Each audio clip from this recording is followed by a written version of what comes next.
Hey guys, Robin here, and welcome to episode 8 of Kaijutember.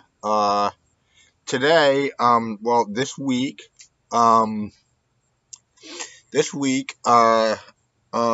every other day, we're going to be looking at King Kong movies. Um, well, we're gonna be looking at a couple of King Kong movies and two movies that rip off King Kong. Yeah. Well, maybe a third King Kong movie, but who knows? But yeah, so that's the plan this week. Giant ape movies.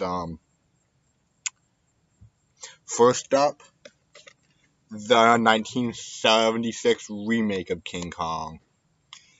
Now, to be now, this I actually prefer this. Well, I mean, yeah, I like this version of Kong over the 1933 original.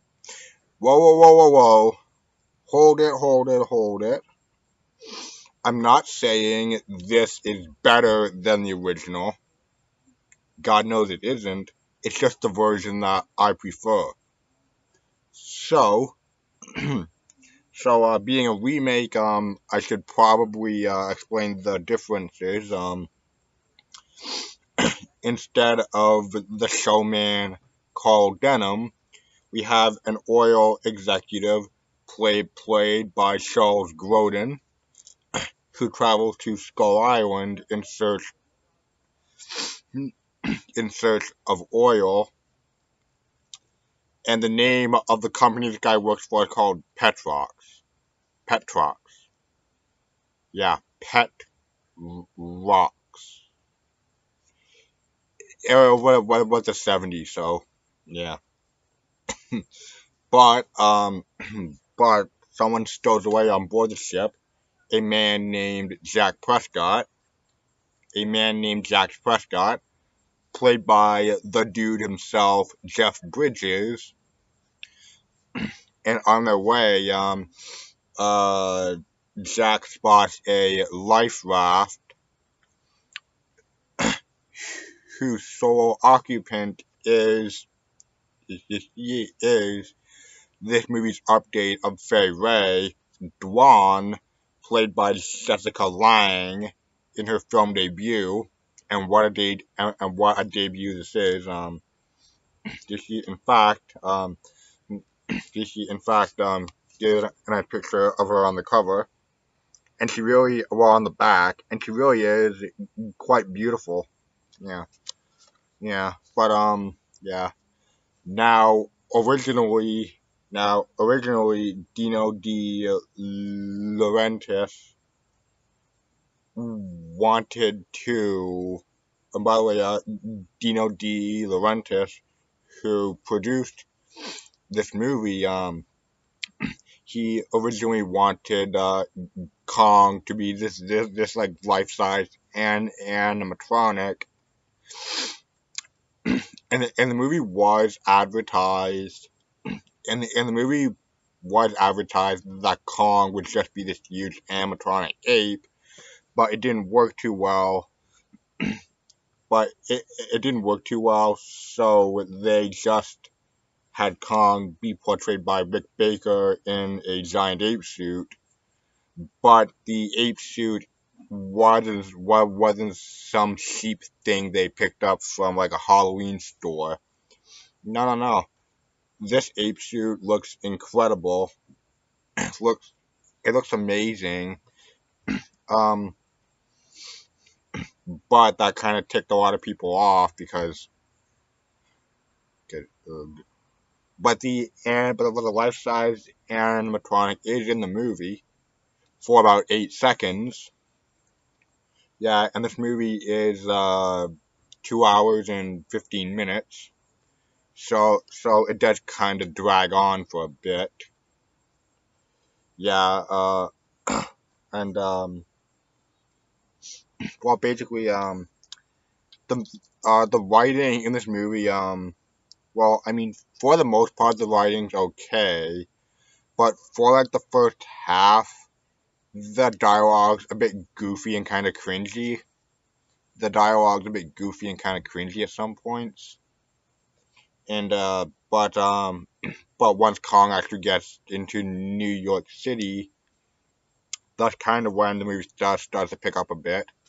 So they reveal Kong by like hiding himself like a giant gas pump, and he's in like a metal cage, and drawn up on stage, and a bunch of photographers approach her, and Kong breaks out of his cage and starts going on a rampage.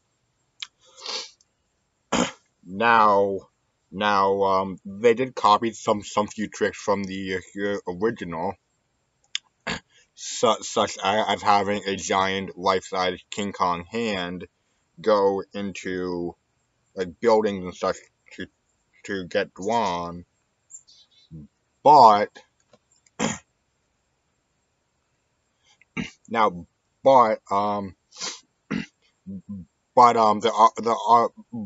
there are some shots where they superimpose some like stuff like in the foreground or background.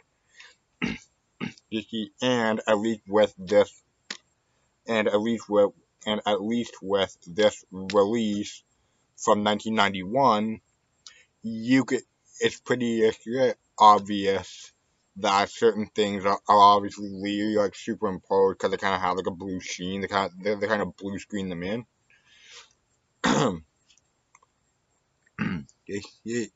and now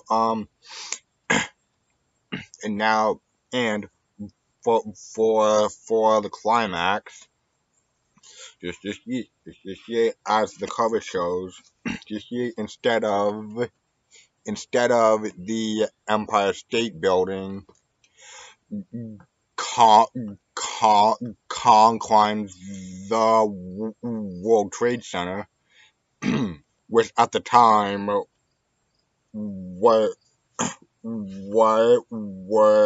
which at the time was the tallest building in York City, because it resembles Kong's mountain home on Skull Island. But this time they have to spell it out for you with a cross dissolve. The exact notices the two towers match two mountains on Skull Island. And like at this point, the police and the military are trying to find Kong. They corner him like at the Twin Towers, like at the World Trade Center, and we do see Kong climbing up the side of the tower. It's pretty cool.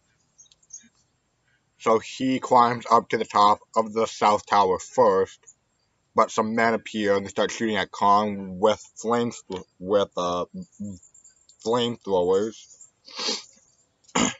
and you see the flamethrowers. You see, and Kong actually jumps across to the North Tower, which I've heard is like a 50-foot jump, so that's pretty impressive. And he starts tearing things off the roof and throwing it at the people on the flame with the flamethrowers. Now, the second object, the third object, actually blows up the fuel tanks on their flamethrowers and blows them up. And then army choppers come in, which, by the way, after Jeff Bridges figured out that Kong was heading towards the World Trade Center, he calls up the mayor and he makes him promise to only he makes him promise only to capture Kong in exchange for telling him where he's headed. And he says, let him climb to the top of the World Trade Center. And and so the attack helicopters come in, and they're armed with miniguns, Now, unlike in the original film, where biplanes are shooting up Kong, and, and you can't even tell whether or not Kong's actually getting hit or not, well, in this one, you can really tell that Kong's getting hit by bullets. The gunshot wounds and blood spraying everywhere certainly helps. Now, in the original, like in the original, Kong actually manages to make one of them crash. He he smashes the front of one of the helicopters and starts going down out.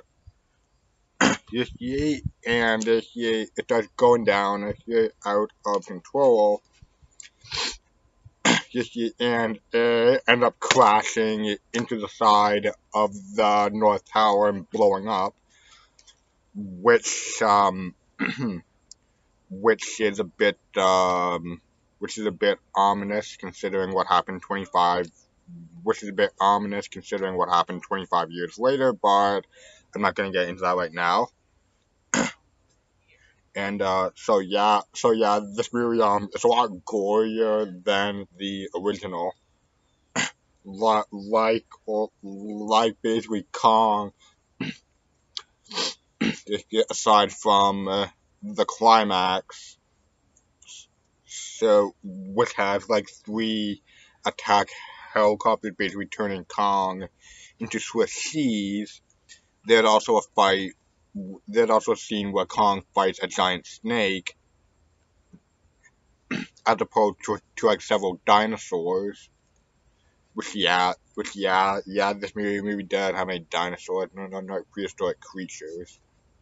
It's kind of a bummer. But yeah, Kong fights a giant snake, and not even kidding, he actually rips the snake in half.